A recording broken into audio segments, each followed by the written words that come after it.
A lot of this isn't going to make sense to you, and I'm sorry about that. I'm just going to start at the beginning, with the house.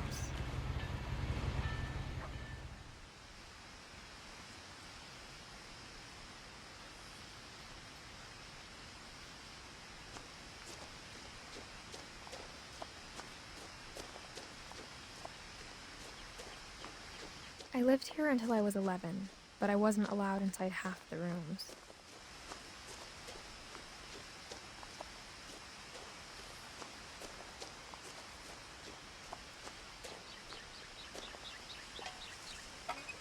Inside the mailbox were bills from 7 years ago, marked urgent, open immediately.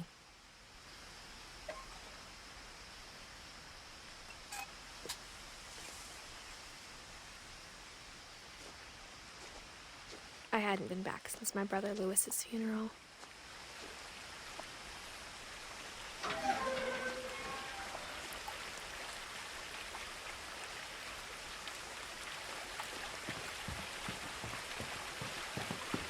In her will, my mother left me a key, but didn't tell me what it unlocked. Maybe she thought I'd know, or she thought that the mystery would be enough to bring me back.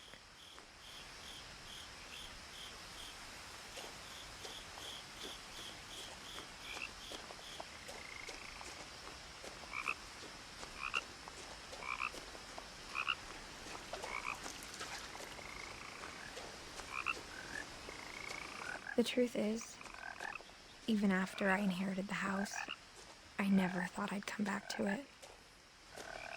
But now I had questions about my family that only the house knew the answers to.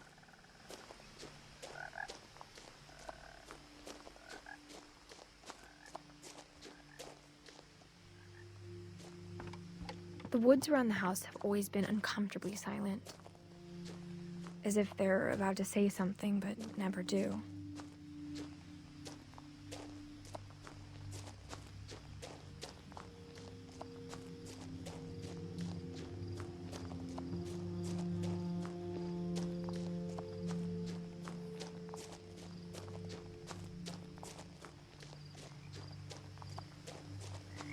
The house was exactly like I remembered it, the way I'd been dreaming about it.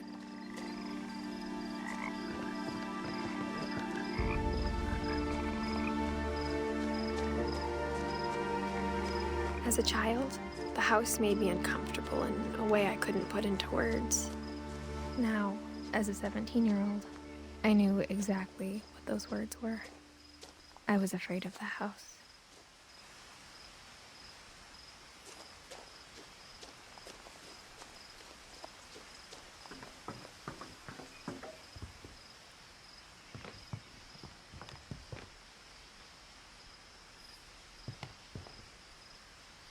I hoped the key might unlock the front door. It didn't.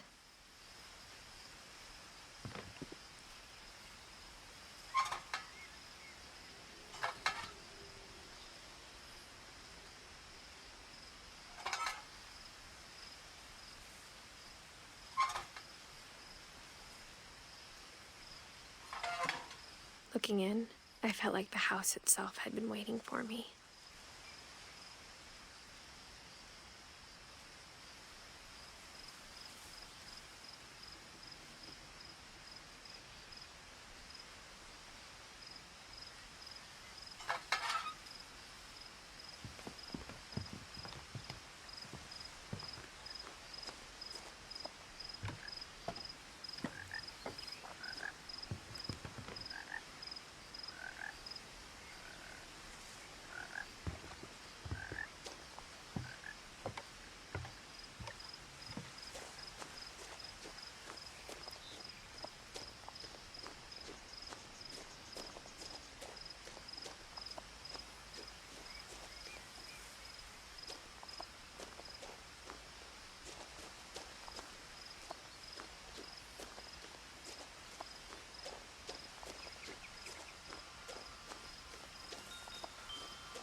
Crawling through the doggy door used to be a lot easier when I was 11.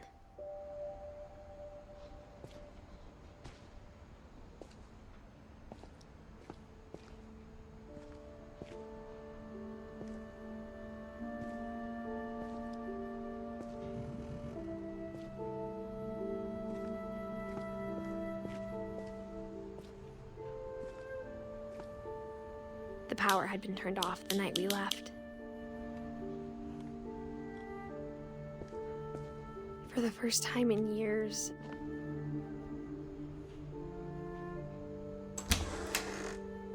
I felt like I was home.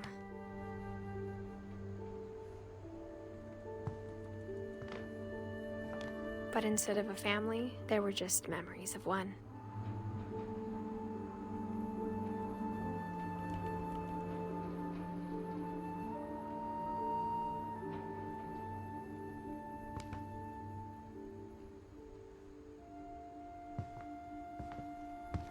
Like how only one restaurant would deliver to our house, so we had Chinese a lot. Or how after Louis started working at the cannery, we all got sick of eating salmon. Except our cat, Molly.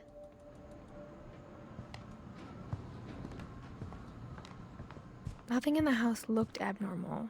There was just too much of it, like a smile with too many teeth.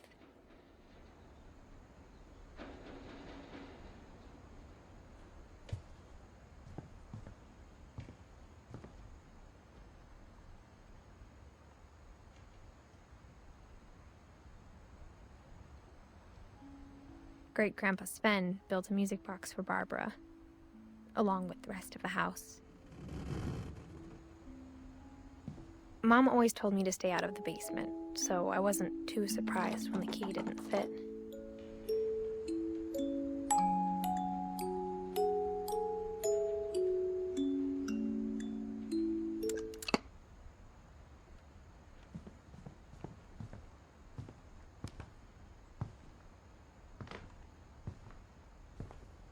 Even the fireplace had a story. Edie told me the bricks came from the original house, after it sank.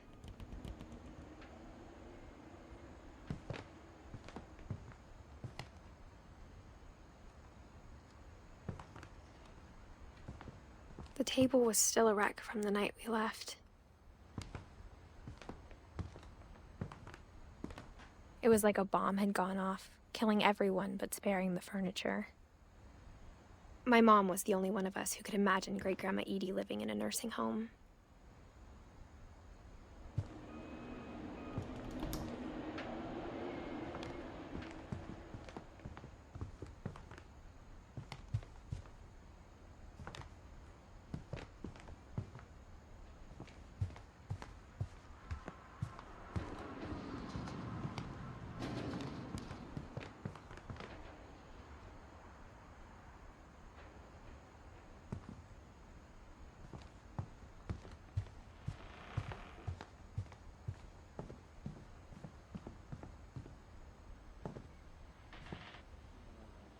After Milton disappeared, Mom sealed up all the bedrooms. Then Edie retaliated and drilled peepholes.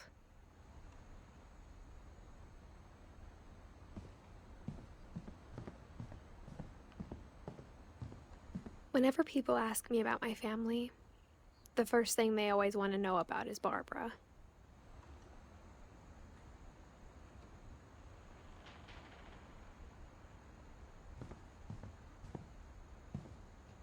Edie's father, Orden, built the original house.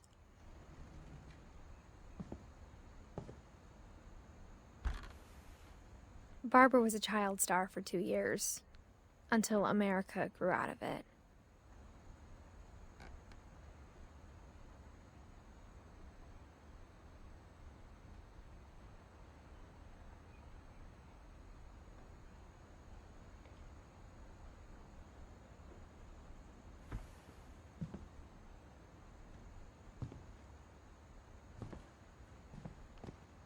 Mom must have locked the third-floor stairs on the night we left.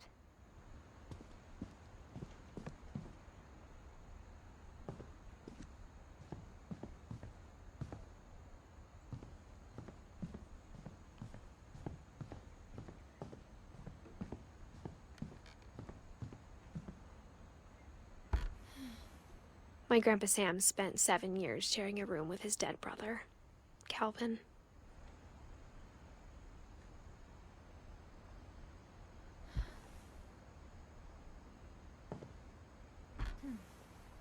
As a kid, I just assumed every house had peepholes and sealed rooms you weren't allowed inside of.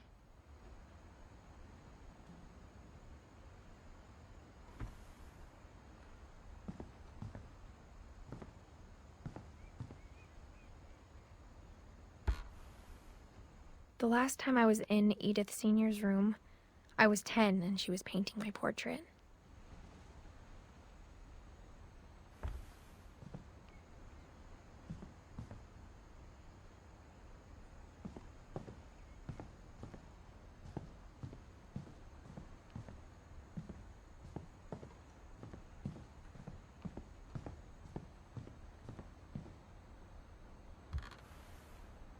Molly always seemed like a girl I could imagine being friends with, if she hadn't died in 1947.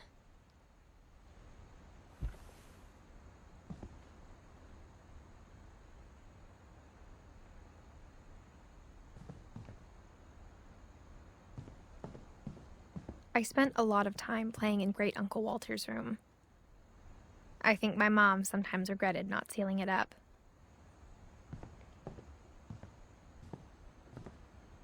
Lewis told me there were secret passages, but I never believed him.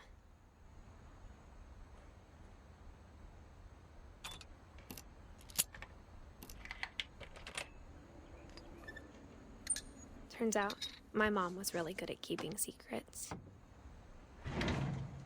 Now it was time to find out what my mom had been afraid of.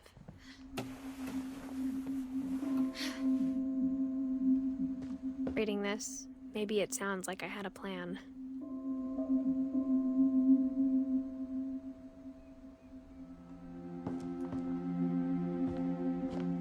But I had no idea what was behind that door.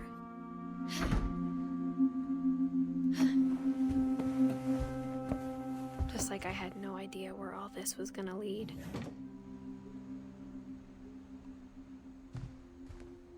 I grew up looking at Molly's room through the peephole. Being inside for the first time, I felt like I'd stepped behind a painting.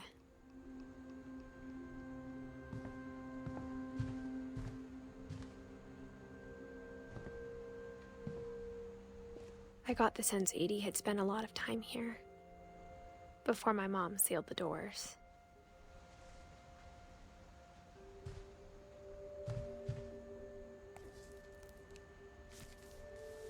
December 13th, 1947. Dear Diary, I'll be gone soon, but I wanted to tell somebody about what's gonna happen. It started when Mom sent me to bed without dinner. I woke up and I was starving, so I looked around for something to eat.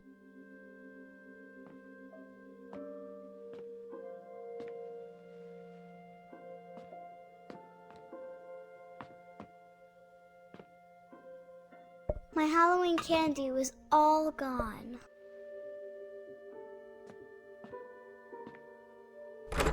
Mom, can I come out now? Sweetheart, it's late. Go to sleep.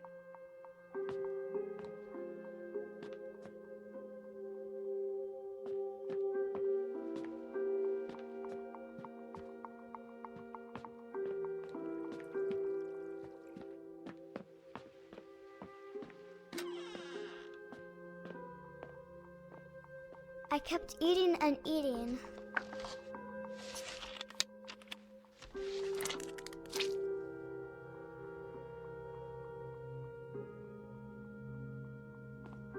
I ate a lot of things that night.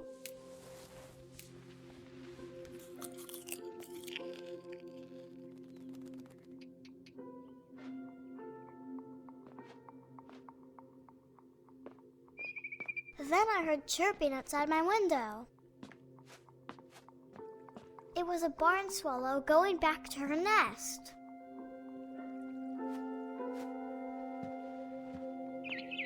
I reached out for her.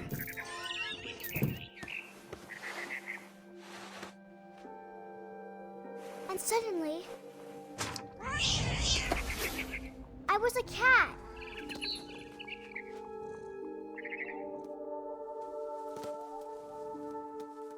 I tried to be quiet, but the bird was really scared.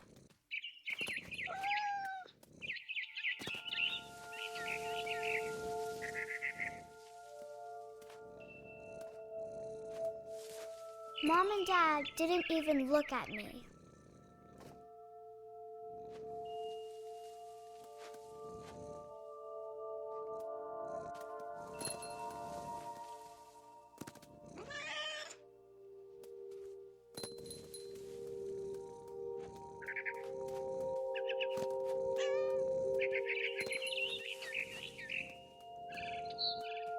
I jumped and I almost got her.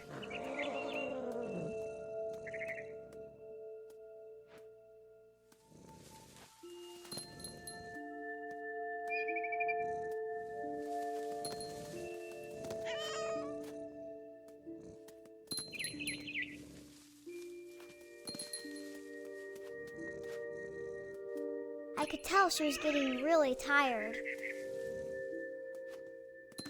Now I was up in the big tree. I promised Dad I wouldn't climb it anymore. All I cared about was eating that mama bird.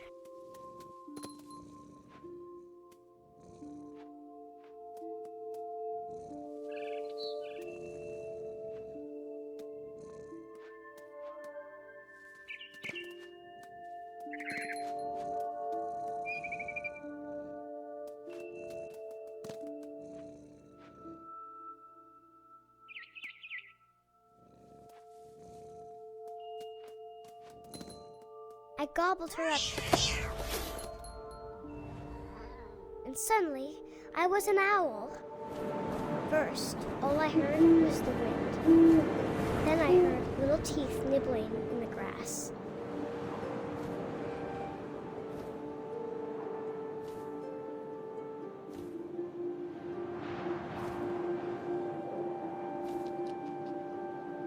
Rabbits.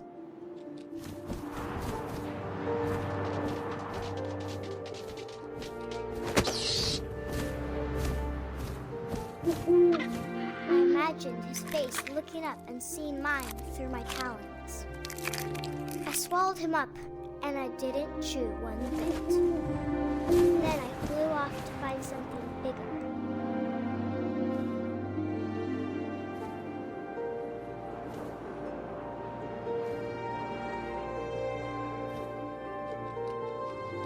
A mama rabbit.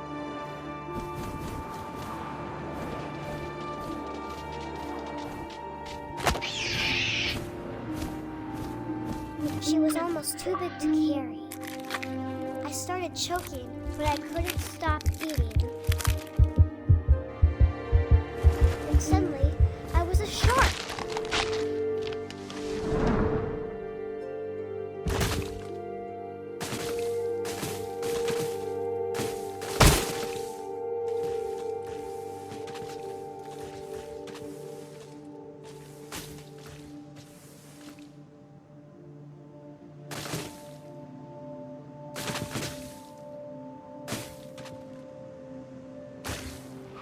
I rolled off a cliff and into the ocean.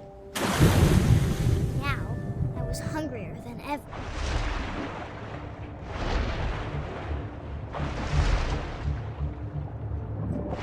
I wanted fat, juicy seeds.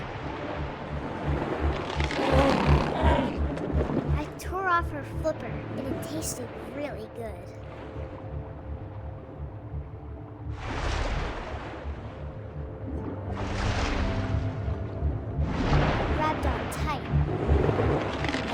So hungry, I jumped out of the water. When I opened my eyes, everything had changed.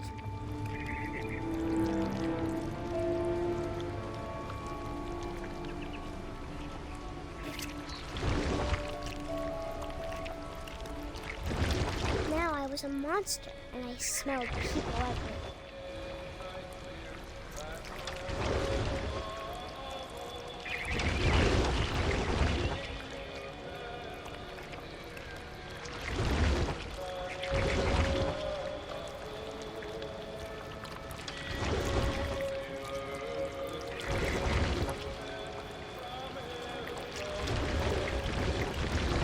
Big, but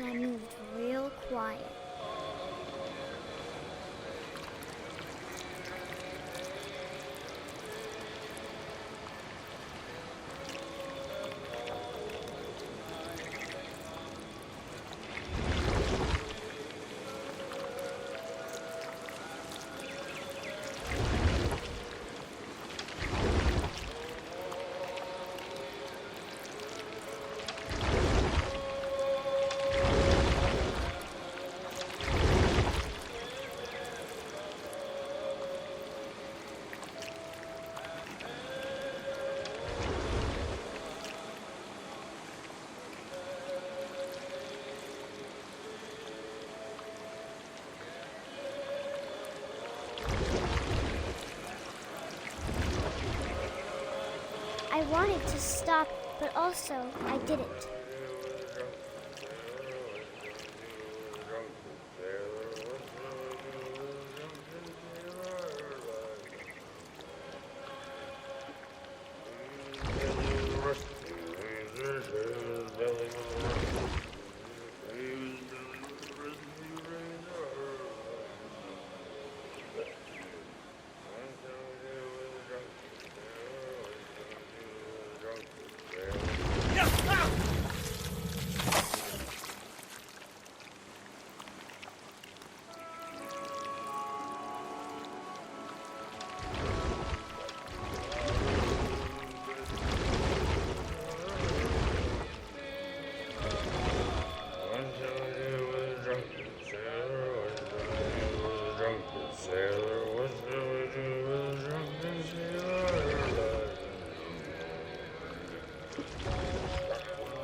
Passenger, I was still hungry. And across the water, I smelled something new. Something I had to have, so I swam towards it.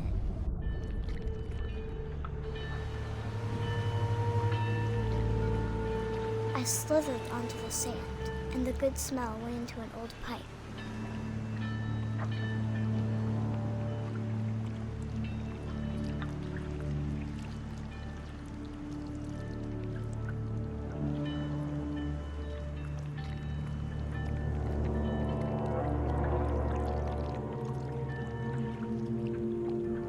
I got closer and closer.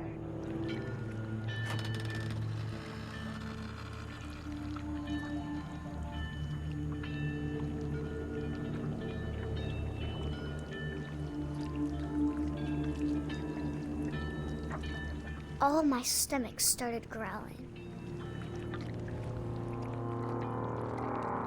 And suddenly, I was me again.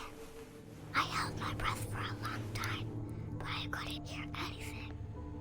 I think it's waiting for me to fall asleep. But it's not going to wait much longer. It needs to feed, and we both know I will be delicious.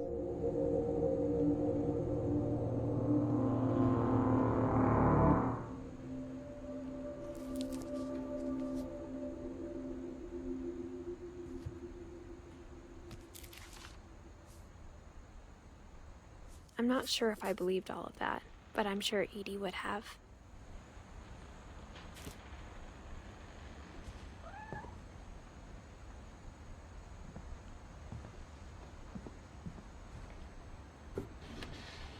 Molly's gerbil had a tiny bedroom with its own even tinier gerbil cage. I can't describe it, but I felt like some part of Molly was still here.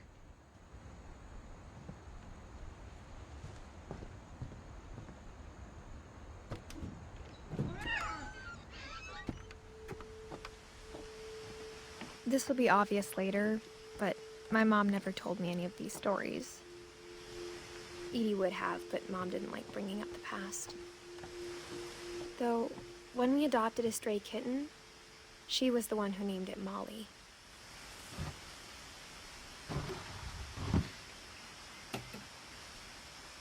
I spent a lot of time in Great-Grandma Edie's room. We got along, and it was a good place to hide from my mom. Her room was like a museum. For 500 years, the Finches have been famous throughout Norway for their fortune and misfortune. Odin Finch buries the latest victims of the family curse, his wife Ingeborg and their newborn son, Johan.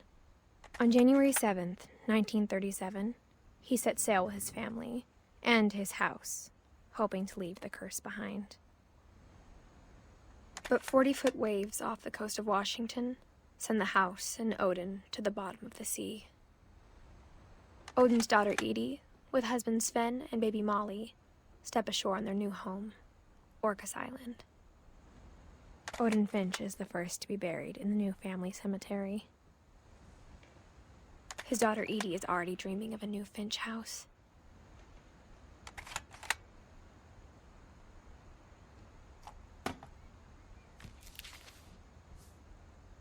Whatever's wrong with this family, it goes back a long ways.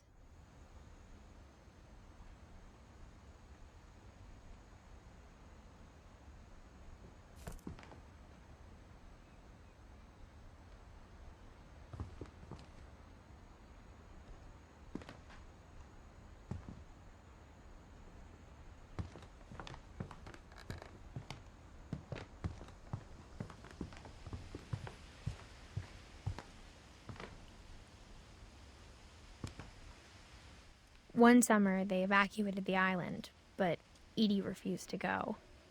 For a few weeks, she was a celebrity. I hadn't thought of myself as Edith Jr. for a long, long time. Edie gave a big interview about a mole man living under the Finch house. My mom was furious.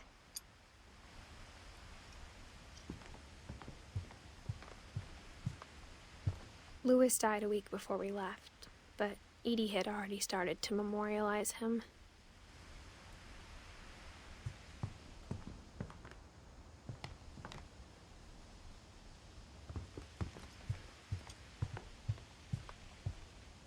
Even in her 90s, sometimes Edie seemed a lot younger than my mother. When Edie told people Sven was killed by a dragon, she could also have said he was building a dragon-shaped slide that collapsed. She could have, but she didn't.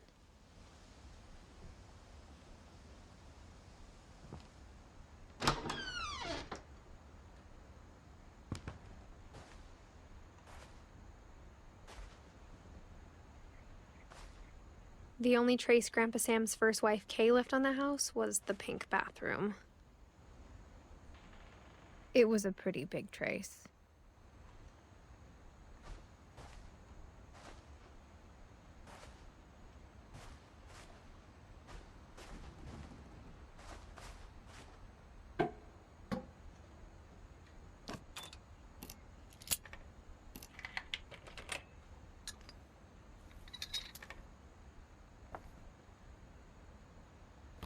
There's a secret in this bathroom. It's in the last place you would look. It isn't in the cupboard. It's hidden in this book.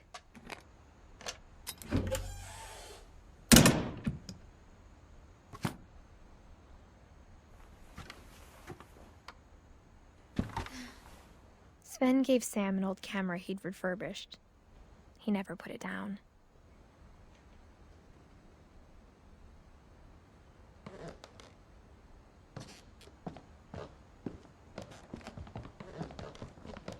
From the paintings on the wall, it was clear my brother Milton had been here before me.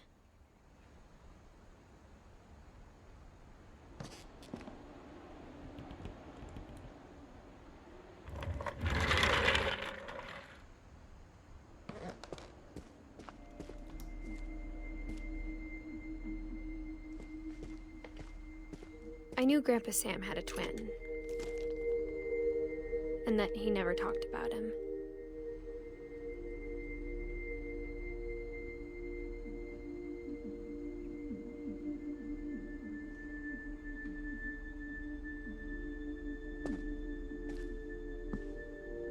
I guess my grandpa didn't like history any more than my mom did.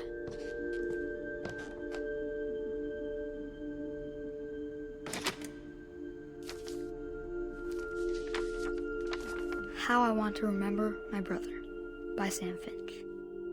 The thing I remember is that when he made up his mind, that was it.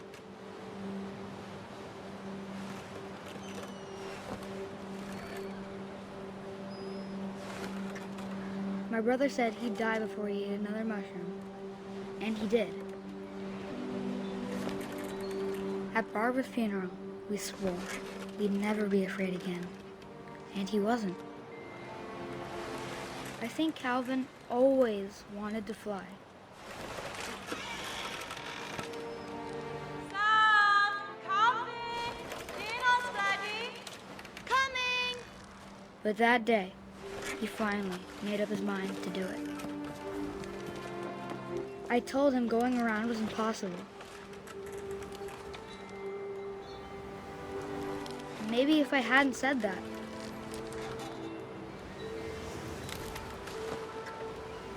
Calvin! I'm not gonna tell you again! maybe if the wind hadn't picked up, then maybe he'd still be here. But I doubt it.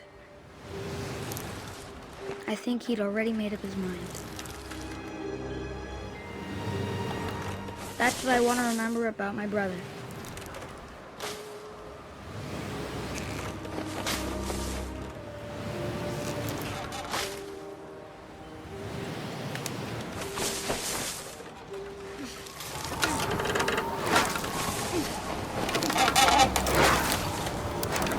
The day he made up his mind to fly, and he did.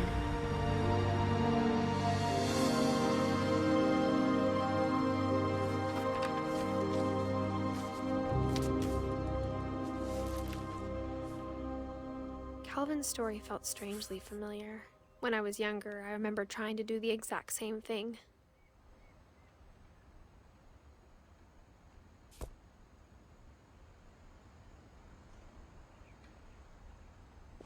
After the funeral, Edie roped off Calvin's half of the room. Mom said Grandpa Sam enlisted at 18 and never set foot in the room again.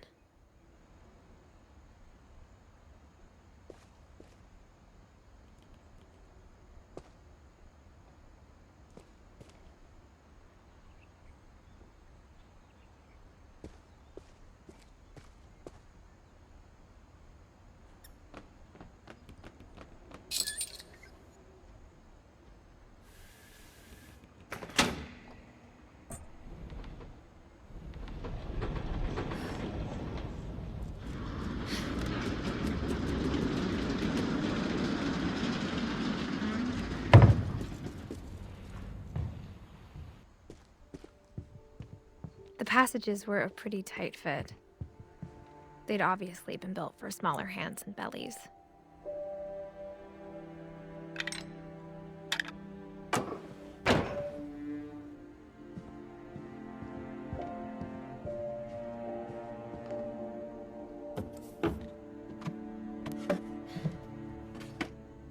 Growing up, I always thought of Barbara as a child star.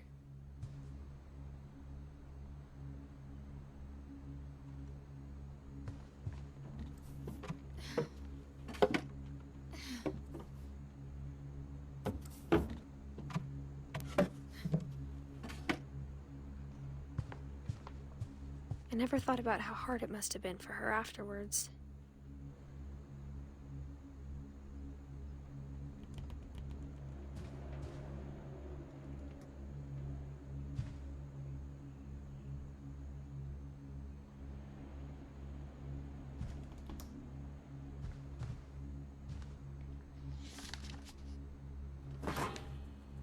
Of all the stories people wrote about Barbara's death, I'm surprised Edie saved this one.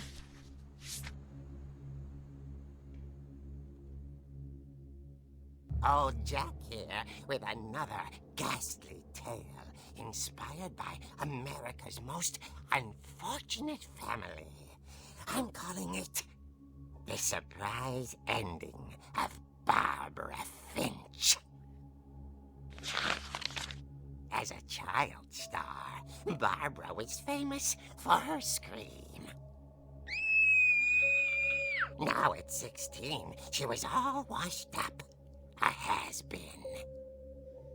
But in a lucky break, she'd been asked to perform her signature scream at a local convention for monster movie fans. It was just the boost her career needed.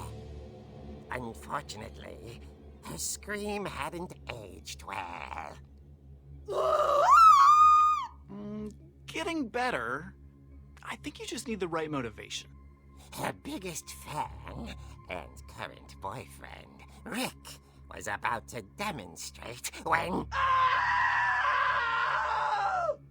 Now that was a great scream. It was Barbara's father, Sven. He'd slipped into a table saw and had to be rushed to the emergency room. So Barbara got stuck babysitting her youngest brother, Walter. Her convention comeback was cancelled. Okay, I'm hearing frustration, but I'm not hearing terror. What if I tried... A gang of hoodlums in Halloween masks have been terrorizing Orcas Island tonight. Police are urging residents to... That came from the basement. You're right! Also, I loved your delivery on that. Why is your basement door locked? Because my dad likes making puzzles and secret passages. There's a key hidden in the music box. The secret is to keep winding and winding until finally the key pops out. Thanks, babe. I'll be back in a sec. 20 minutes later, Rick hadn't returned. So Barbara went to look for him, right on cue. She reached for the music box. And as she wound the key, she listened for Rick, but the house was silent.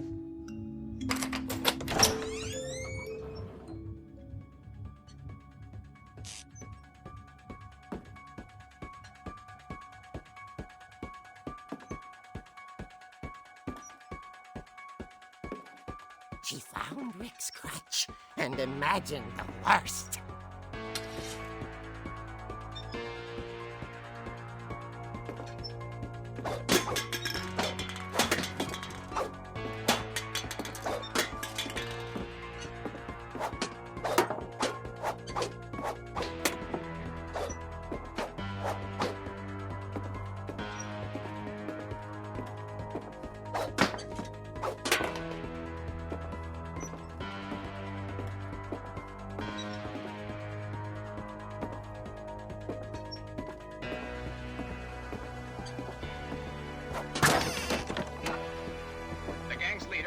infamous Hookman killer, Dr. Carl Hamill, who impaled and then ate his family 10 years ago tonight.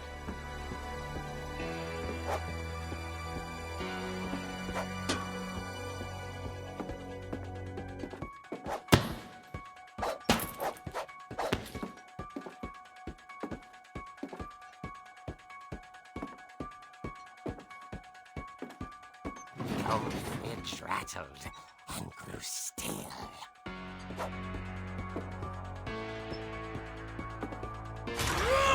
Oh dear! Oh! Rick? Barb, relax. I was just trying to scare you to help you find your scream. Well, I'm not scared, Rick. I'm furious. Then act furious. All I'm getting from you now is that you're hurt and confused and you're... She threw him out, but she kept a little something to remember him by. Barb, have you seen my other crutch? And she was still holding it when she fell asleep watching the late picture show. Hours later... Barbara! Walter, what's going on up there? Ah! Okay, I'm coming up, but if this is a trick, you're dead, Walter.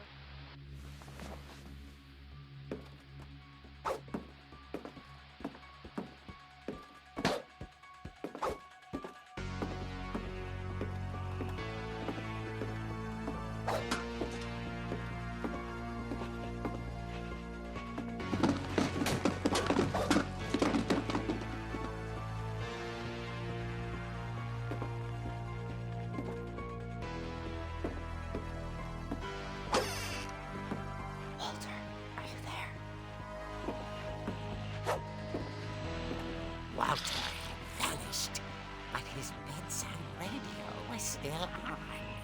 Orcas Island police describe the man as 6 feet tall, with a steel hook for a hand. Residents are urged to lock all doors and windows and notify the police of any suspicious activity. Barbara turned, saw the hook man, and was speechless. He was quite smashing. And he was. He couldn't get enough of Barbara. Okay, Barbara, there's gotta be another way out of here.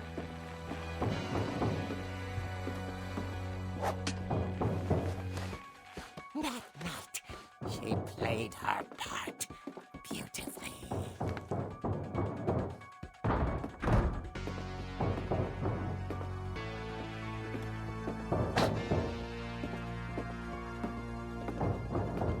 Molly's door hadn't been opened in years. The hinges groaned.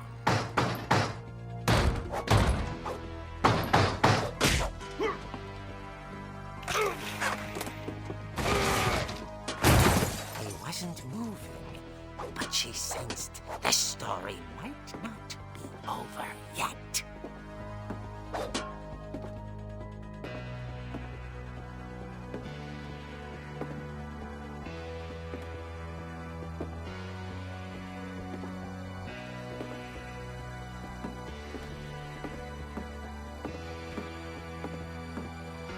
The hookman had vanished. She listened for his breathing, but all she heard was...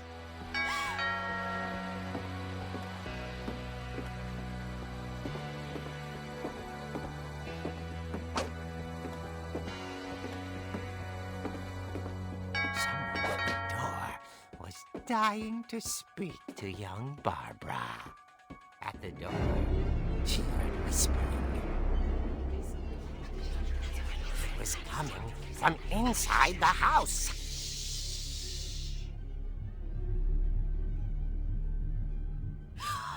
Oh dear. The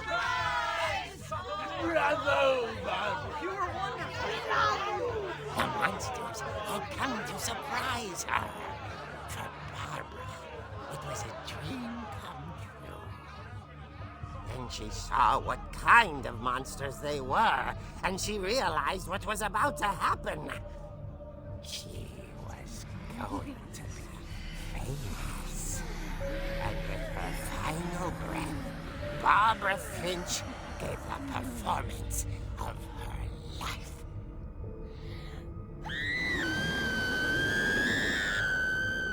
I wasn't there myself, but I hear Barbara was magnificent. Poor girl. She had a taste for stardom. But unfortunately, so did her fans. Of course, the police blamed it all on poor Rick, who disappeared the same night. And little Walter? Hiding under his bed the whole time. He took it all pretty hard, but that's another story. As for Barbara, tucked inside the music box was all they ever found of her. Her ear. Now that's what I call a real eerie tale.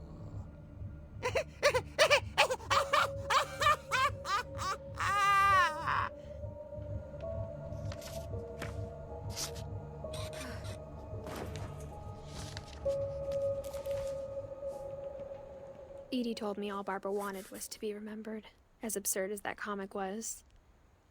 Maybe what Edie saw was a happy ending.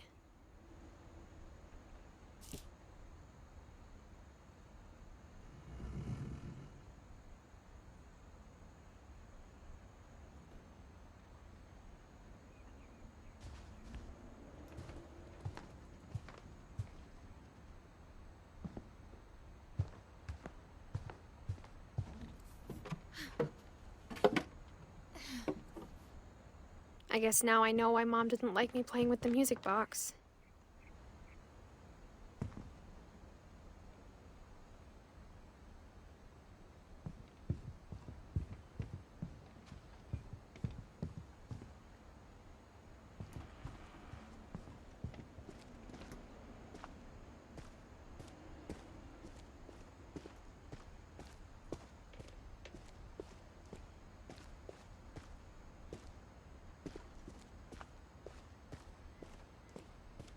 funny. All those times I played with the music box and never found the basement key.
Mom said the basement was off limits, unless I wanted another tetanus shot.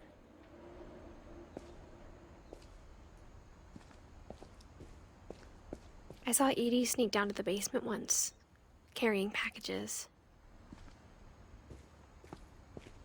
I thought maybe she was hiding presents.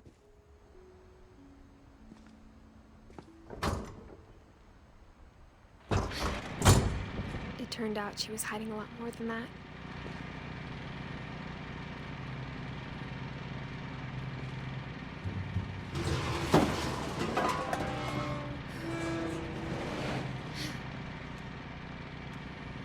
I remember asking Mom once about where Walter had gone. She said after Barbara died, he got as far away as he could. If there's a pattern in all these stories, I think it's that none of us has gotten very far.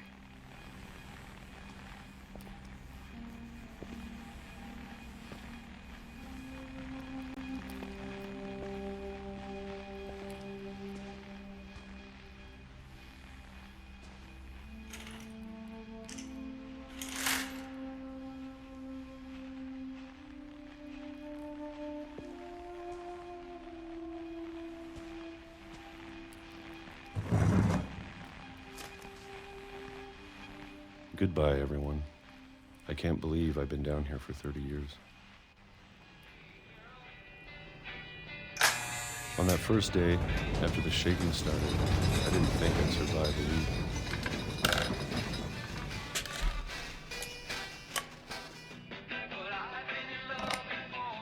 But after a few days, I settled into a routine. That's what kept me sane. Having a schedule, living for today. I always expected to be dead tomorrow. But if you wait long enough, you get used to anything.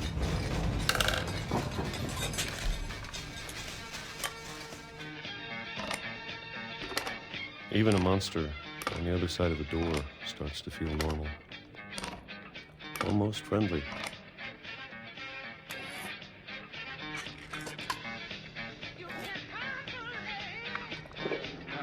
And then one day, everything just stopped. Whatever that thing was, it was gone. Maybe it got tired of waiting. Or maybe I just got tired of being afraid.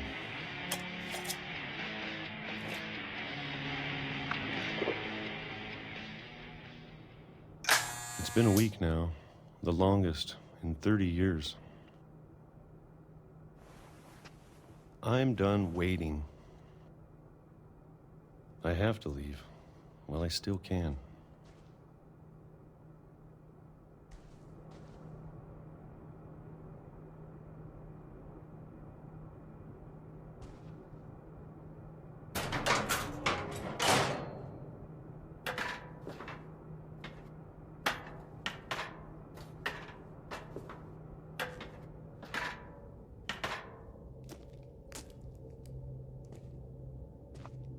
I know it's out there, somewhere.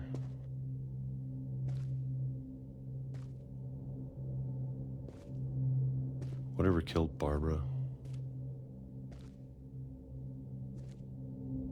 and Molly and Calvin.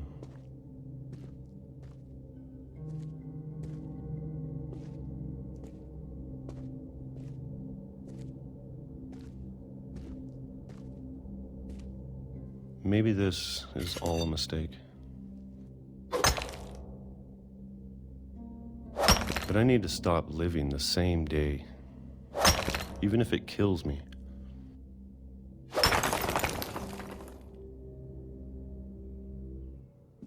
Whatever's out there, I want you to know I'm ready for it. I'm going to appreciate all of it, especially the food. I don't mind if I only have a year left, or a month, or a single week.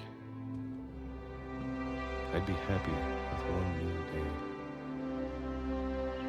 I can already imagine the sun on my face.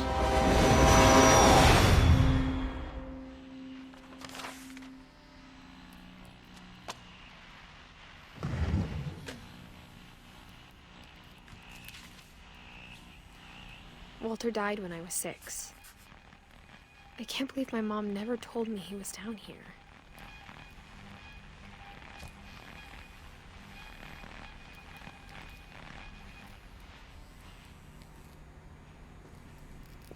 I'm sure my mom was trying to protect me.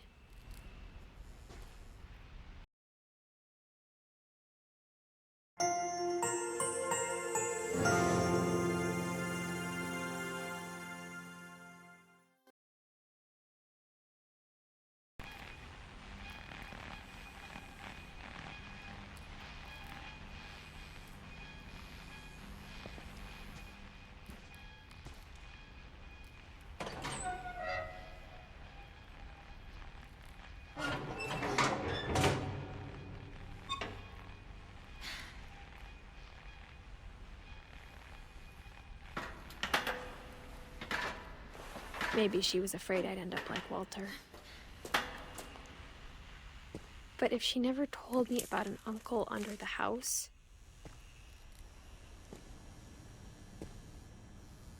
I can only imagine what else she was hiding.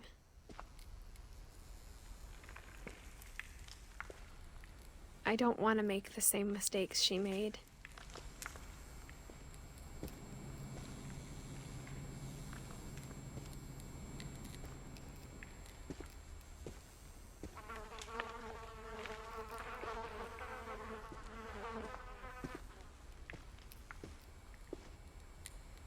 Trying to bury something that's still alive.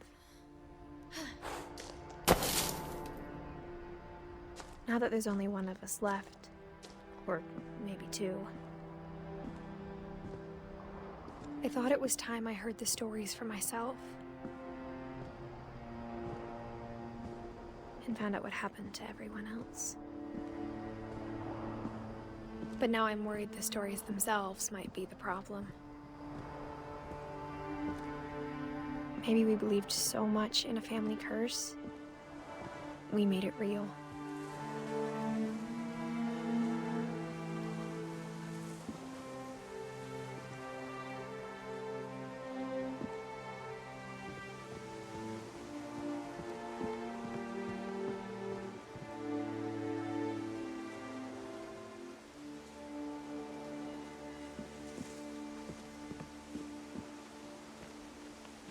I don't know if I should even be writing this.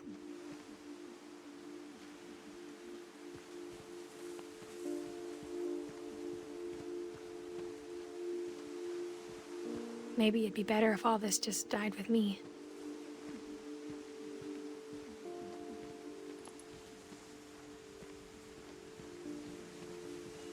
But I thought you should know about your family.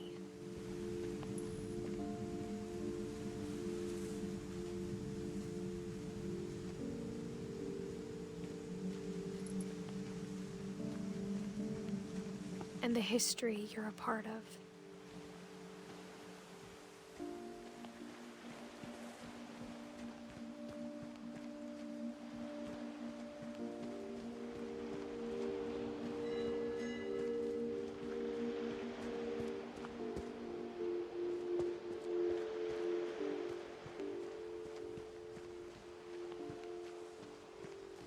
Though to be honest, I feel as lost as you probably do right now.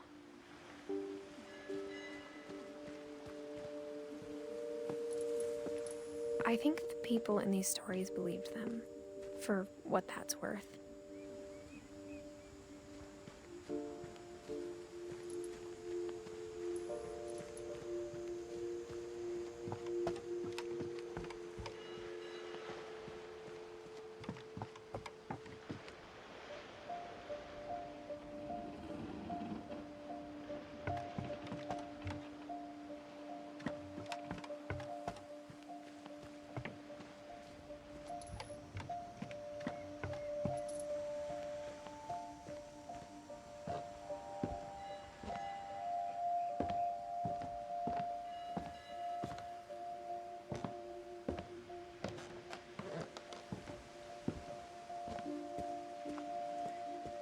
And when you look at the house, that history of imagination and stubbornness and madness,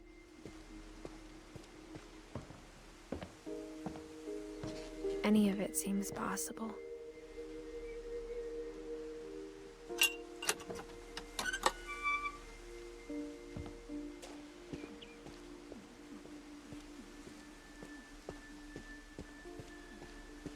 I think we've been surrounded by death for so long, we've just gotten used to it.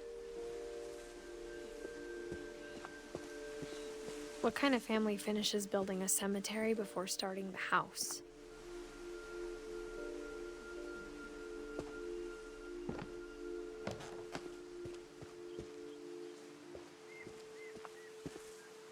It's embarrassing for me to admit this, but the pet cemetery made me more uncomfortable than the human one. 3 of the gerbils were mine, and 2 had been my fault.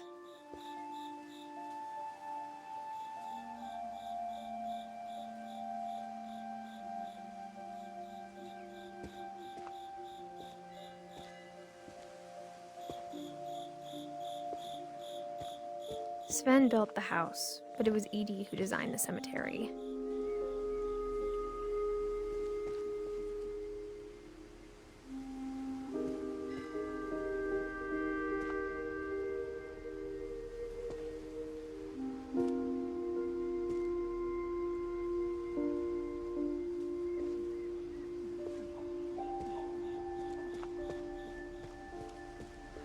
I'm sure Odin's monument had been Edie's idea.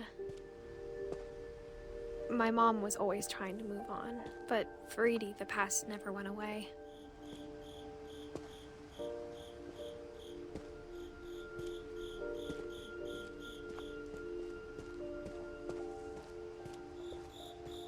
She could see it poking out of the water at low tide.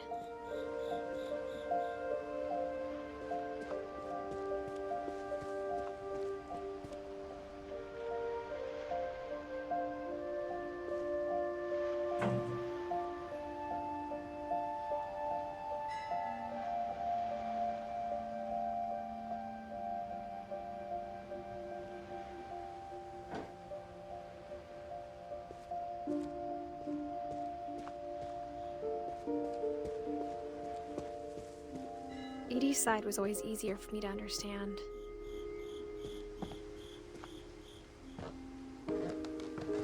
But the older I get, the more I can see where my mom was coming from.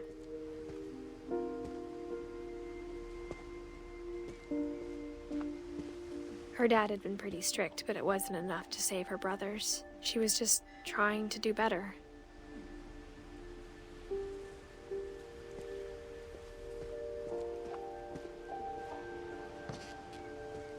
She lost 2 of her brothers, just like I did. I get why she tried so hard to protect us.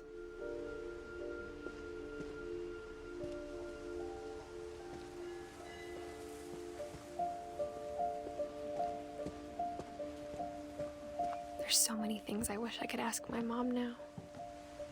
Part of me thinks this is what she wanted all along.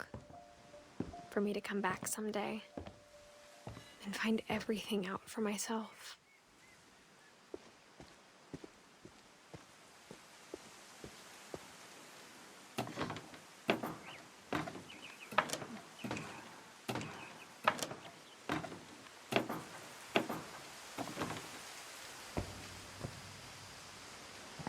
but looking back on it now, if she told me there was going to be so much climbing,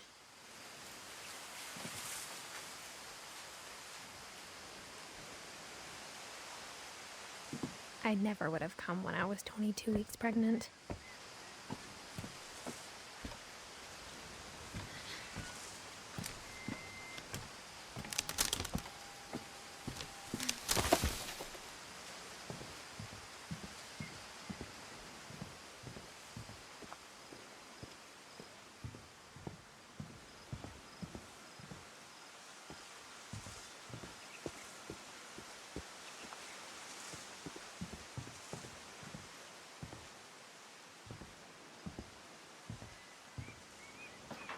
I never met Grandpa Sam, but I think he and my mom had a lot in common.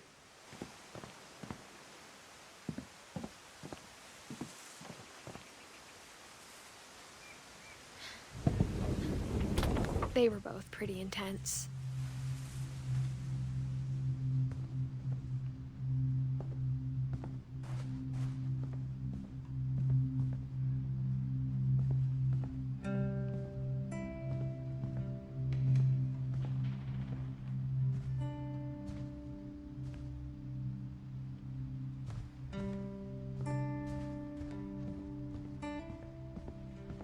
Instead of hiding from death, Sam seemed to go out of his way to meet it.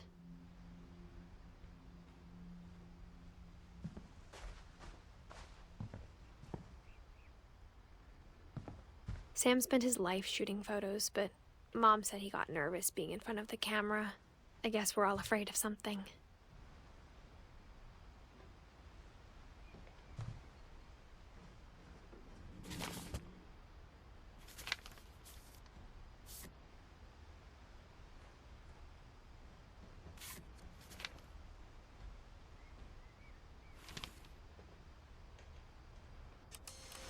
Dawn, I promise, you'll never forget this weekend.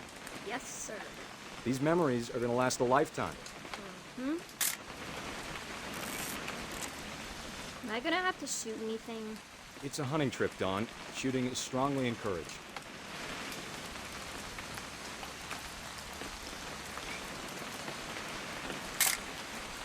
Not quite.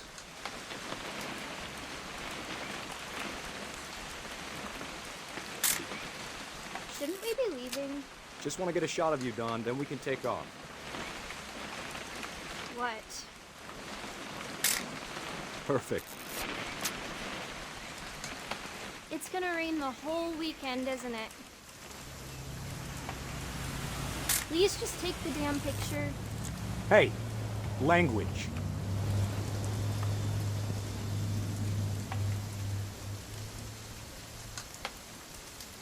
Did you want to get a picture of me or what? I will never forget this weekend, Dad. That's the spirit.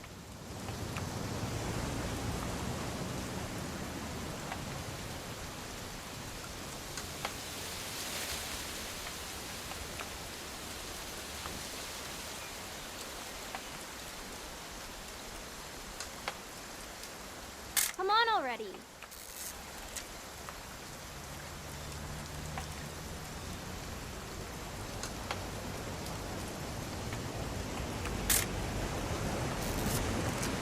Smile, Dawn. Okay, got it. I'm gonna take some pictures, okay? Just be careful. That camera's older than you are.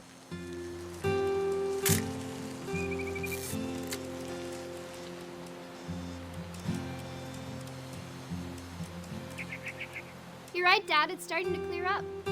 Still freezing, though. Definitely should not have drunk all that coffee.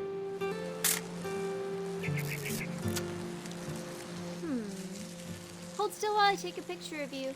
I definitely won't. Hey! That's a keeper. I'm just saying, I'm not always gonna be here, Dawn. You'll need to remember this stuff, if you want to survive. I'll be fine, Dad. You know who else thought he was gonna be fine? Some guy who died. Dawn, I'm being serious. I know, Dad. You're always serious. Doesn't being out here make you want to chill out? Well, to tell you the truth, I haven't been out here in 20 years.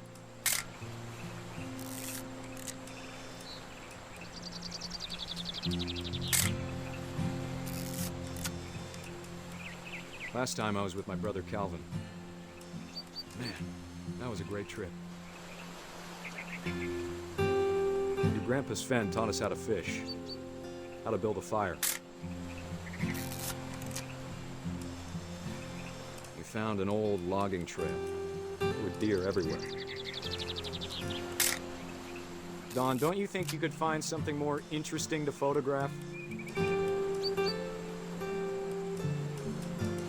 I bet if I could remember where that trail was, we'd spot a buck for you in no time.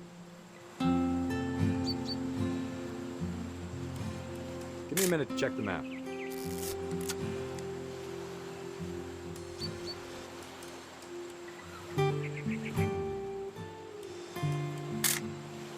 You don't need to waste any more film on me, kiddo.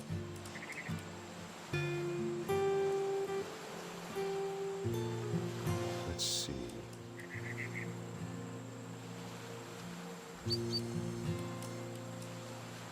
Dad!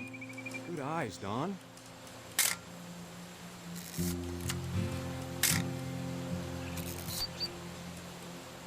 Before you take the shot, let me get a picture of it.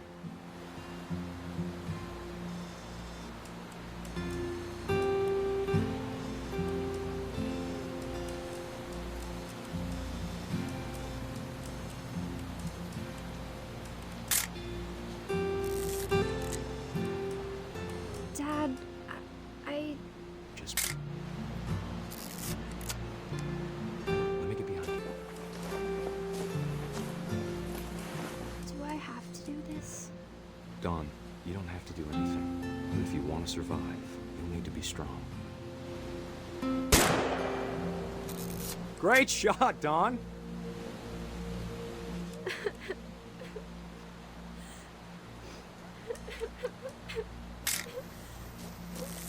I'm proud of you, Don.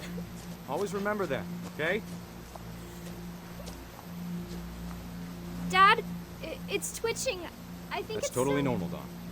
Just focus on the camera. Try not to think about... Dad!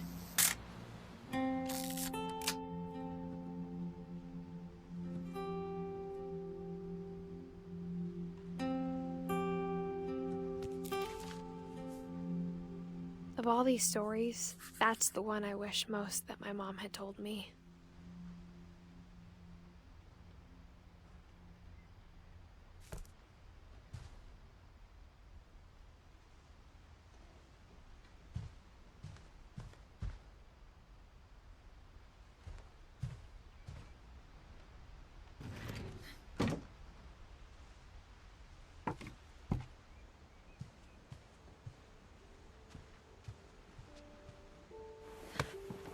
After Sam died, my mom and Edie got really close.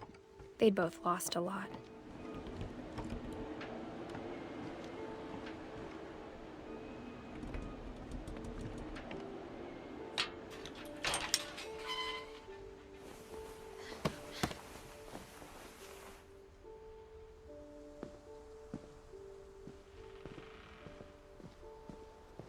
I can't imagine my mom ever writing poetry, and yet...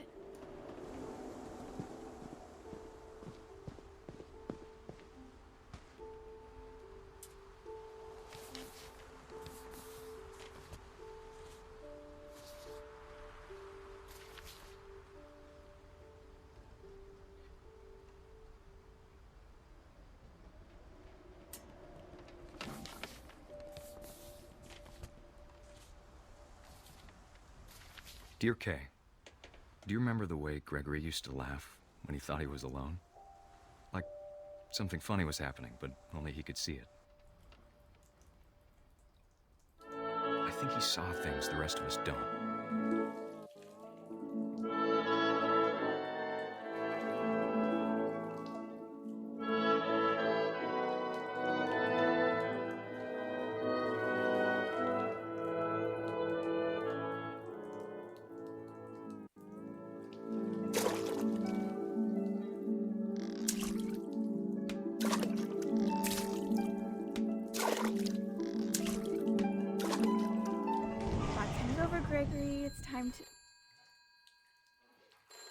Hold on, sweetie.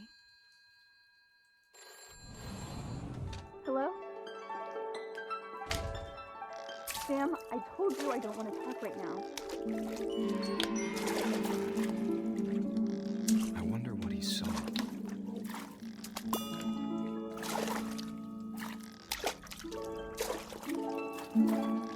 What his world was like.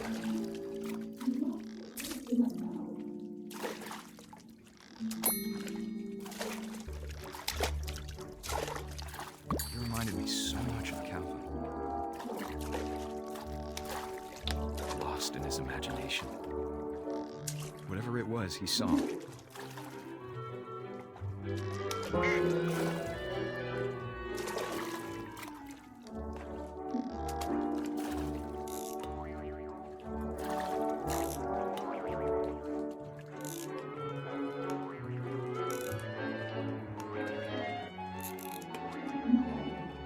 It sure made him happy.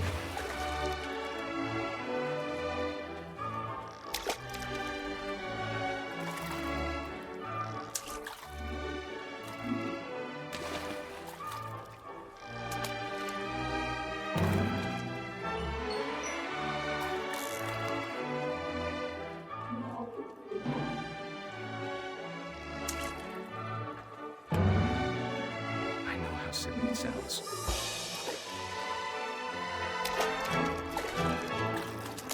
That I worried about a baby being too happy.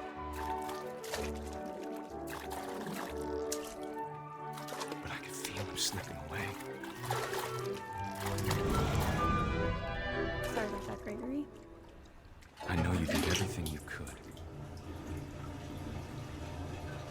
Maybe if I hadn't called that night. Damn it. Hold on, I don't want Gregory to hear this. I wish he could have told us about the world he saw.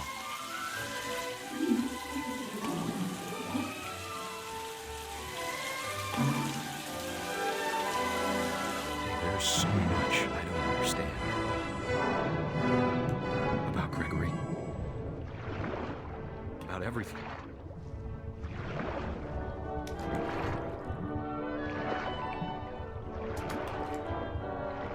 But I know what happened wasn't your fault.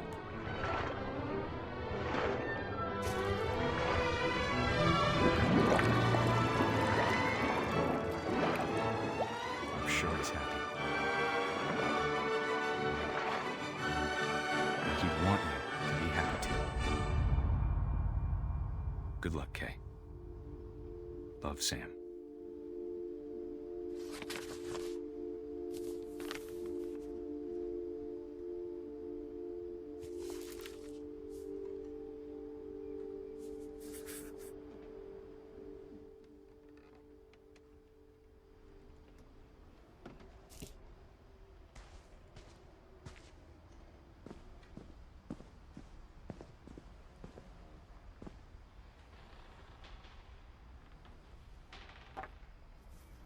A poem for Gus, who always said the wedding was a bad idea. Our father never hit us kids, at least not very hard, before the day my brother said with teenage disregard that he'd be dead before he'd see a wedding in our yard.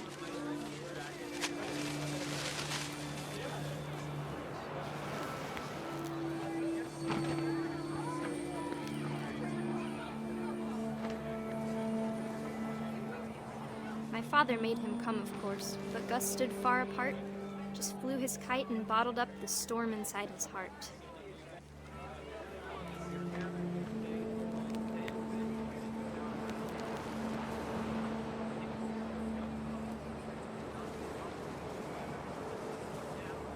I tried to talk him out of it, but though he'd never met her, we don't need a stepmom, were the words that I now pronounce you husband and wife. You may kiss the bride.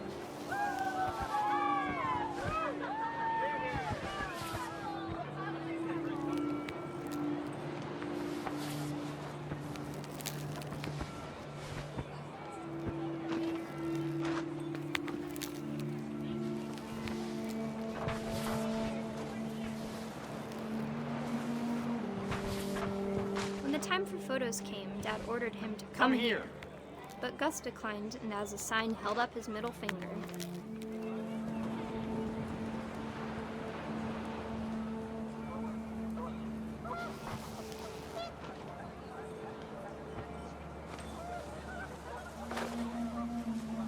The wind picked up, and panicked geese appeared and quickly went. But all the humans did that day was go inside the tent.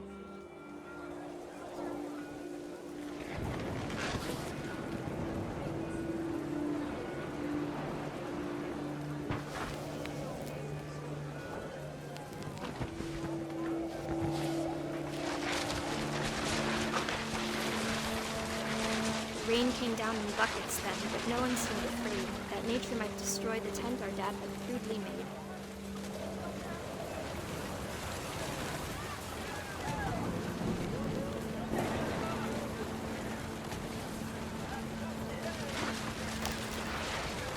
The thunder sounded much too close and full of angry power.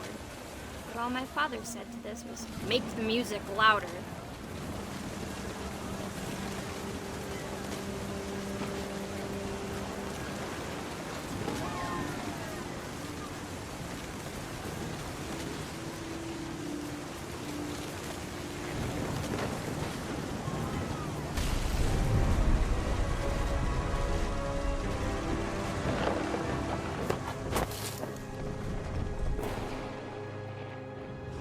I wish that I could truly say I thought about you on that day. Out there on the beach alone, just you, the wind, the sea, and foam. But I didn't, until we found you.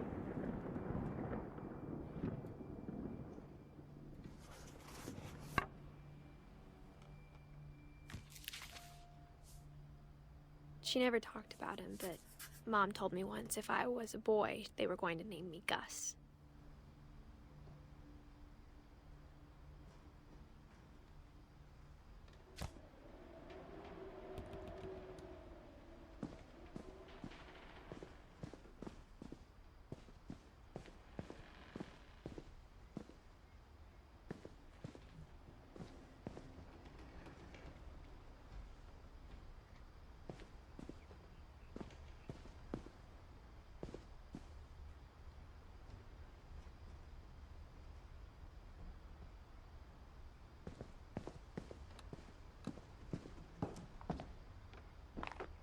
My mom moved up to the loft after her brothers died.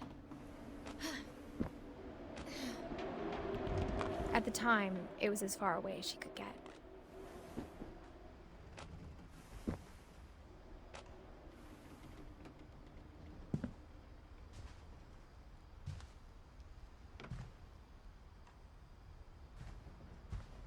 Religion was another thing my mom never talked about, but I think it helped her a lot after her dad died.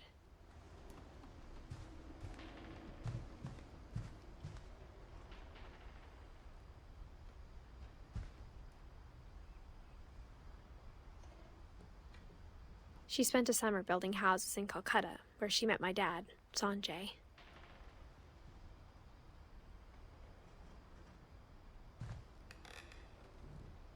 My mom moved to India a week after graduation and got a job teaching English.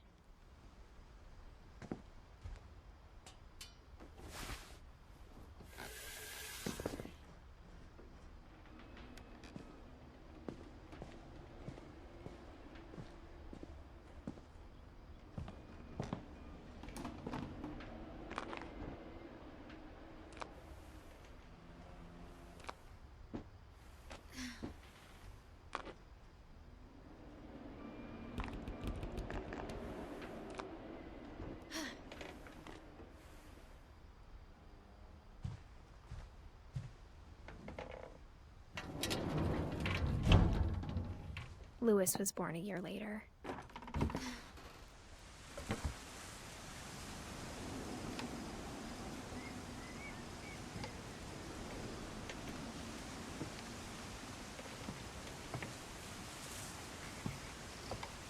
When my dad died, I don't think Mom knew where else to go.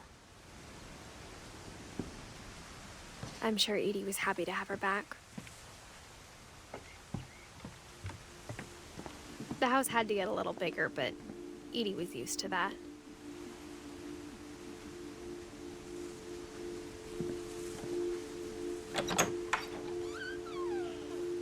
And for a while, things were good.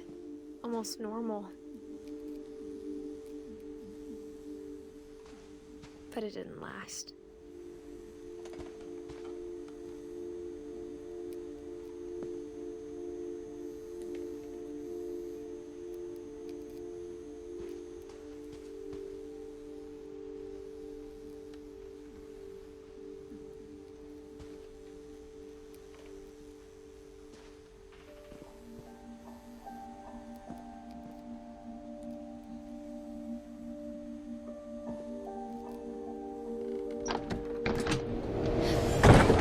The beginning of the end was Milton's 10th birthday, when Edie gave him a castle.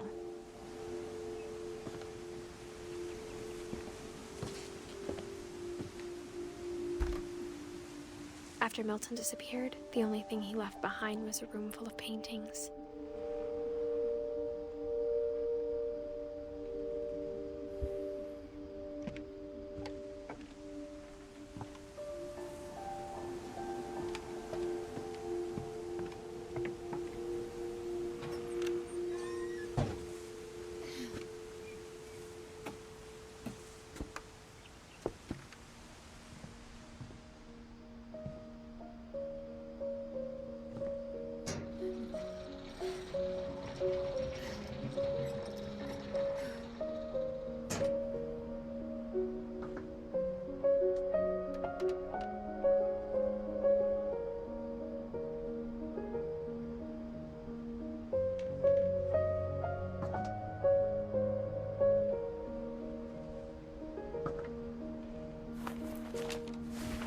Milton Finch in The Magic Paintbrush.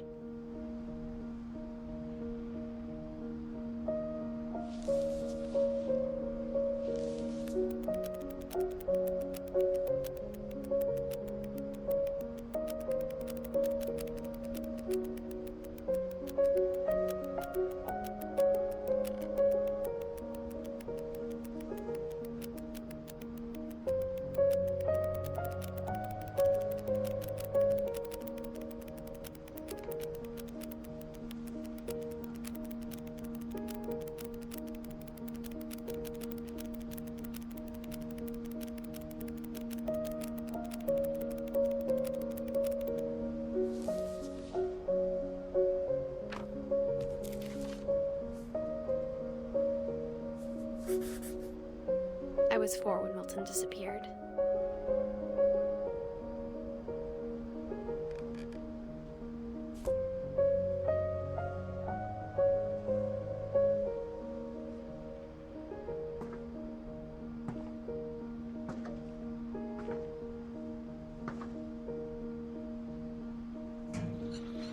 Mom spent months searching for my brother.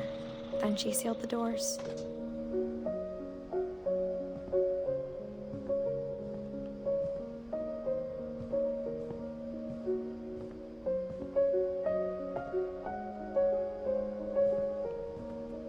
Whatever Milton had found in the house, Mom didn't want it getting out.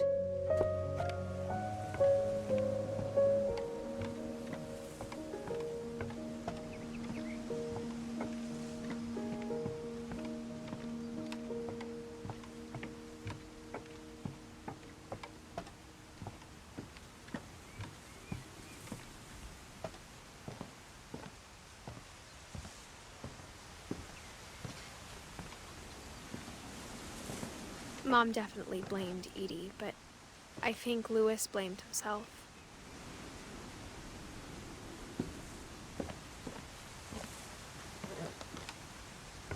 After he graduated, he just spent more and more time in his room, until Mom got him a job at the cannery.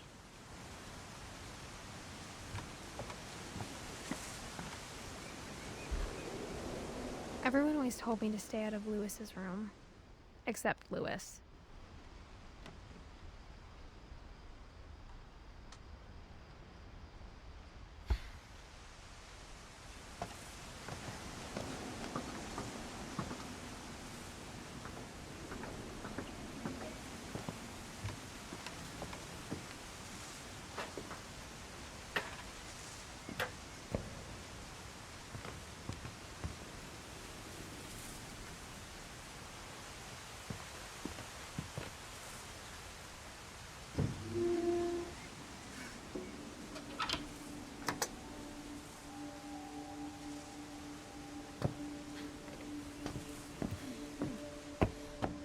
Lewis's room smelled very, very familiar. That part of him lived on.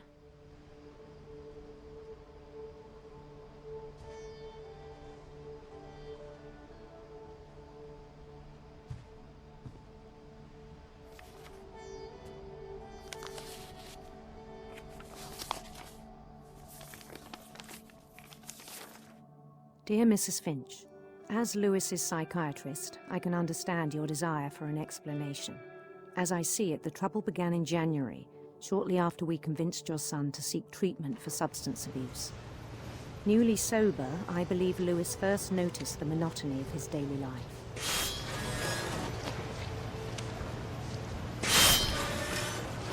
He kept working at the cannery, but he withdrew part of himself. In our sessions, I saw the same behavior. His mind began to wander.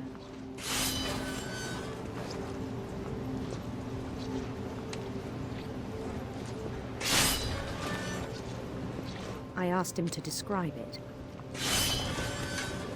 He said he started small, imagining a labyrinth. He'd feel his way about. Then something moved. Bats. And toads.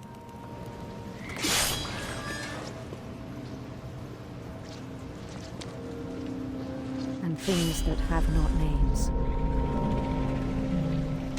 He knew it was all in his head.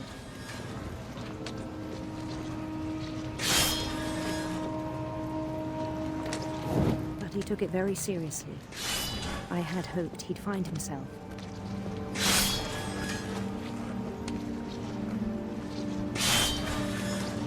But he found something more.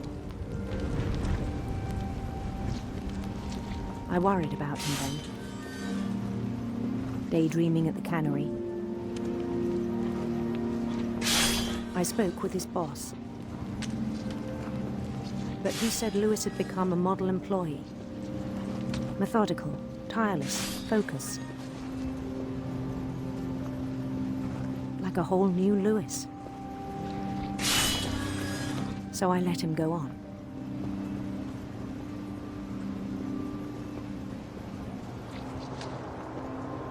I even encouraged him.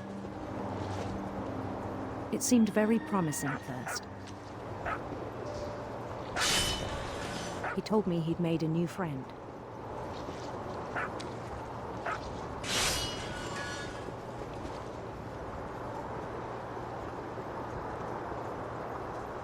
On the edge of a city he named Lewis Hope. He built the city up slowly, brick by brick.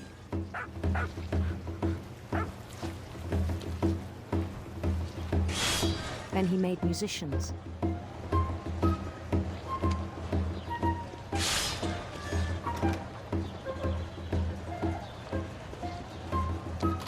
And songs for them to play.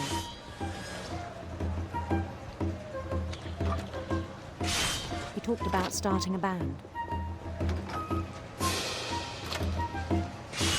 And he was always humming something. Every day his imagination grew stronger. He no longer spoke at the cannery. But his chopping was as reliable as ever. Then one day it struck him that all the cheering crowds, even the stones under his feet, were all in his imagination.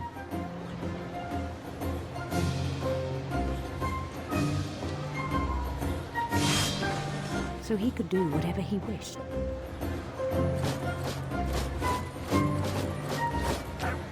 He held an election for mayor. And he won. They begged him to stay, but his mind was already wandering. It became a game for him.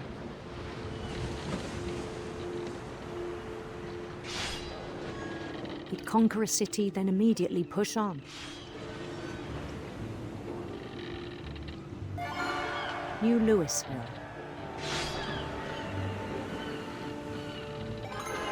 St. Louis. He started drifting away from our reality.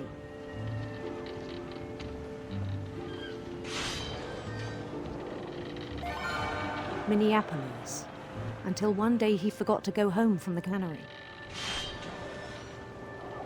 Even as his mother pleaded with him, part of Louis kept sailing on.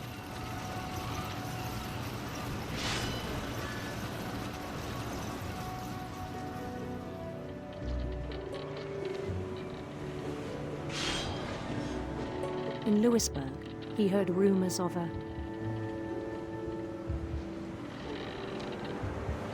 beautiful prince.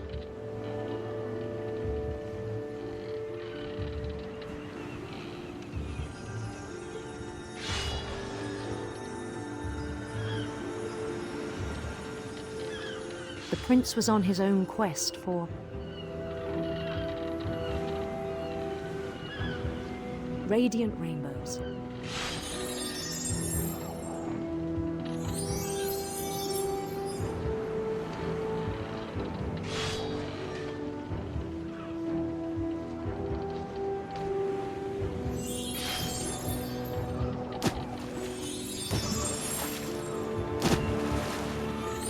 He followed the sound of his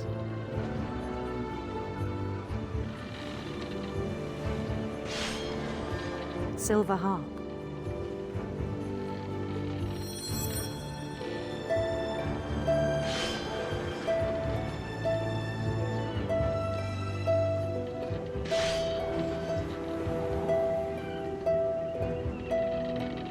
His chase led him to a golden palace east of the sun and west of the moon. Even then, his logic remained sound. He knew the world was all in his imagination.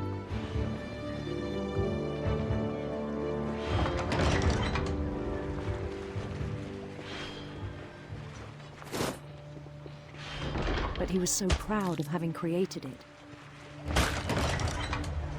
In his own eyes, he'd become something greater than a king.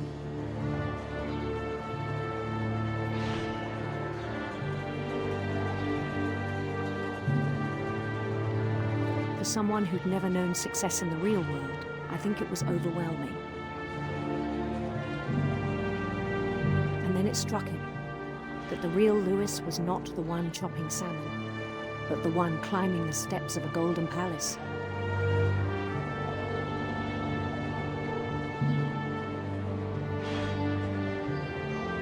My imagination is as real as my body, he told me.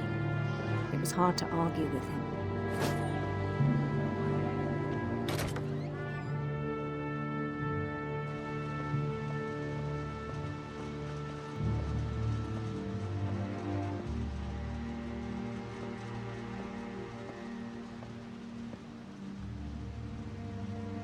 Began to forget the world we know.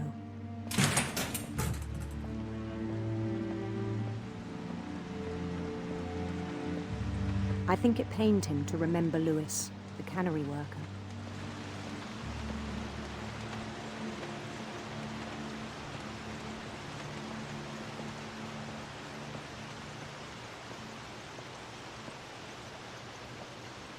He began to despise the man with a royal contempt.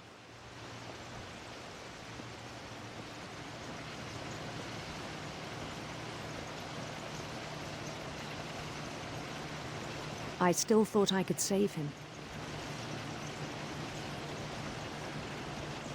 Even after he said he was being crowned king over all the lands of wonder.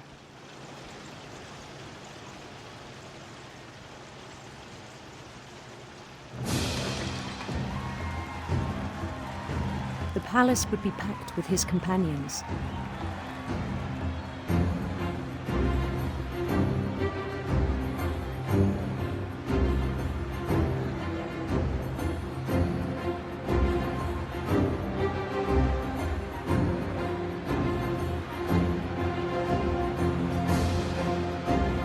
Including the wise Calico who'd insisted on inviting me.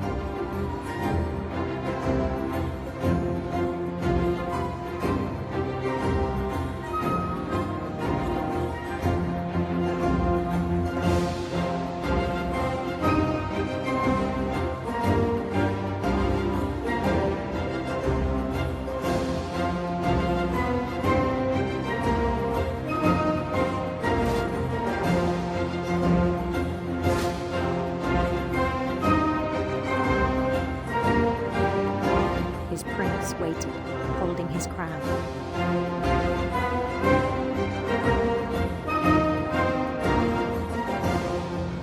There was only one thing left to do.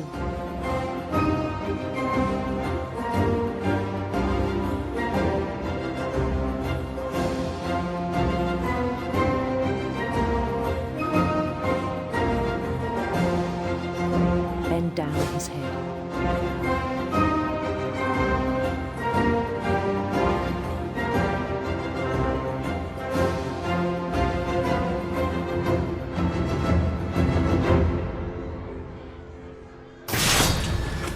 I think you know.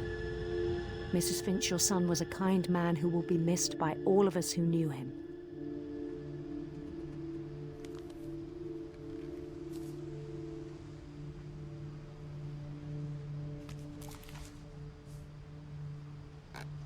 My brother was really cool. I wish you could have met him.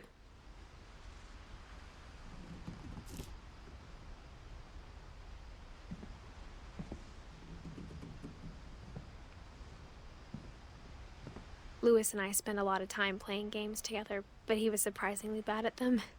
He died a lot.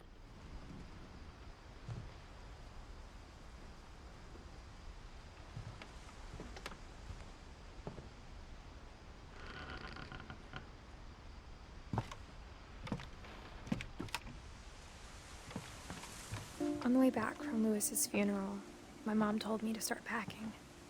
She waited until the day before we left to tell Edie. I'm not sure if she wanted to make it easier or harder.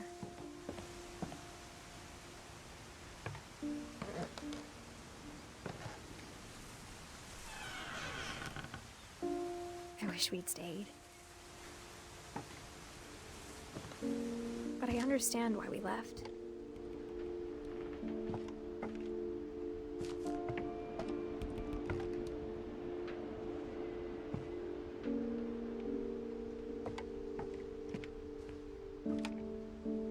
My mom ended up leaving everything behind.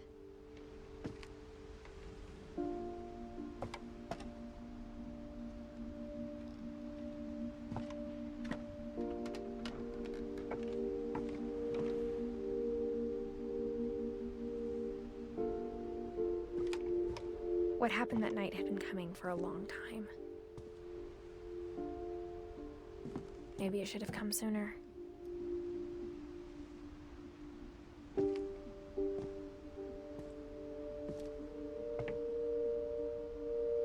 But it had to end one way or another. All that's left now is to tell you about that last night.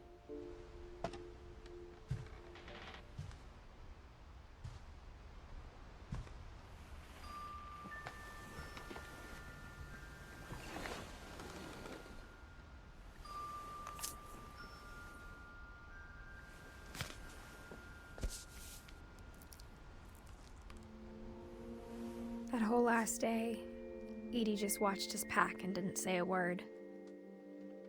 Until supper, when she raised her glass and said, "To our final night together, and all our final nights apart." Grandma, you know what I said about alcohol. Some of your medications are very Edith, specific. I left a present for you in the hallway. Why don't you go open it? The grown-ups have to argue now. I'm sorry, you're right. We're all leaving tomorrow. Let's just enjoy our last... I'm not leaving. Edith, you're excused.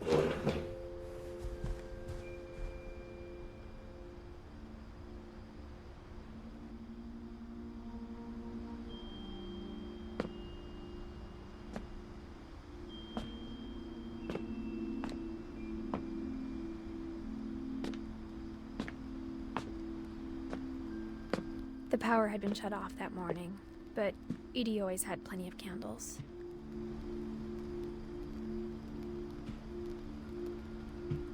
When my mom sealed the library, I don't think she knew about the other entrance.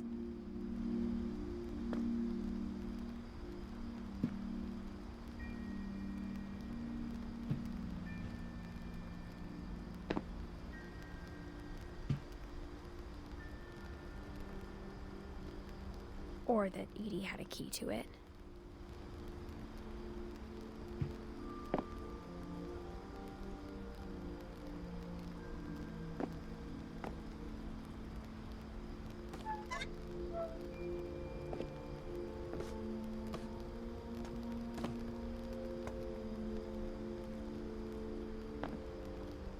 thing you're afraid of isn't going to end when you leave the house. Edith has a right to know these stories. My children are dead because of your stories.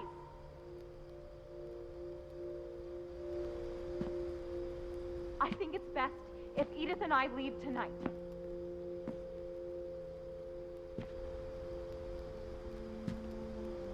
We'll have the nursing home send a van for you in the morning, okay?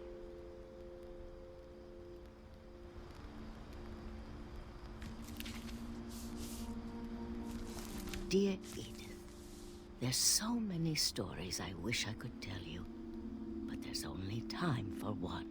This is about what happened on the night you were born. That night, the tide went way, way out.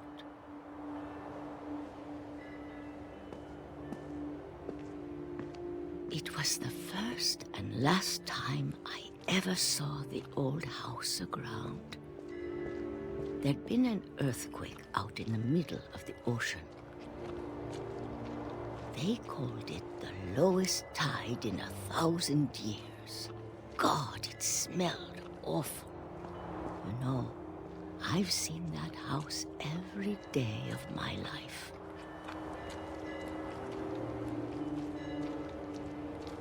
But I never thought I'd go back to it.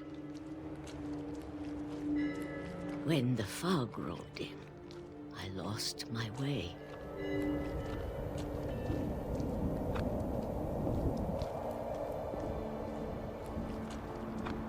I got turned around.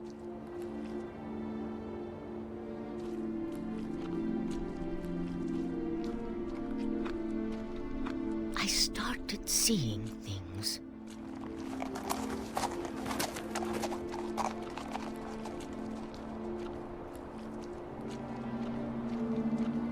Things I'd forgotten had ever existed.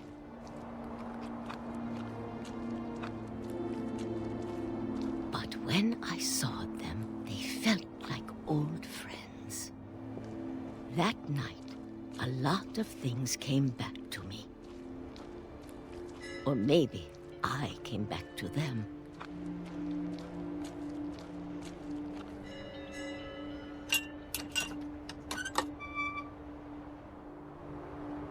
Things I can't explain, but that I need you to try and... Edith, what are you doing in here?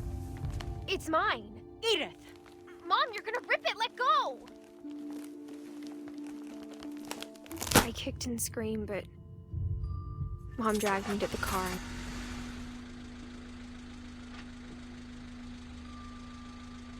I never saw Great-Grandma Edie again. The next morning, the van came to pick her up, but she was already gone. After that, we moved around a lot.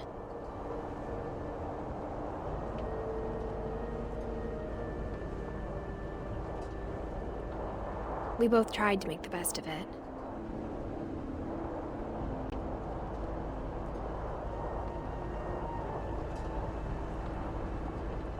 A few years went by.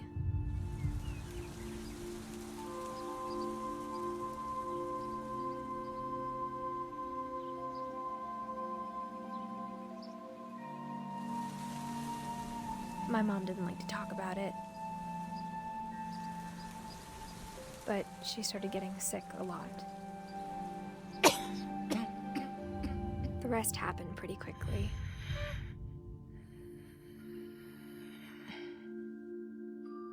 She got better for a while, and then she didn't. And then I was alone.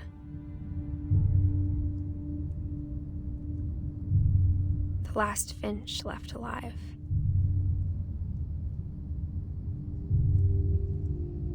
Until I found out about you. I'm still not sure what to tell you about all this. If we lived forever, maybe we'd have time to understand things. But as it is, I think the best we can do is try to open our eyes. and appreciate how strange and brief all of this is. This journal was supposed to be for you. But now I hope you'll never see it. I just want to meet you and tell you all these stories myself. But I guess if you're reading this now, things didn't work out that way.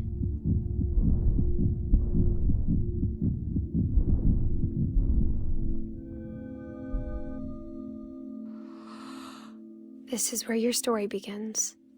I'm sorry I won't be there to see it. It's a lot to ask, but I don't want you to be sad that I'm gone. I want you to be amazed that any of us ever had a chance to be here at all. Good luck.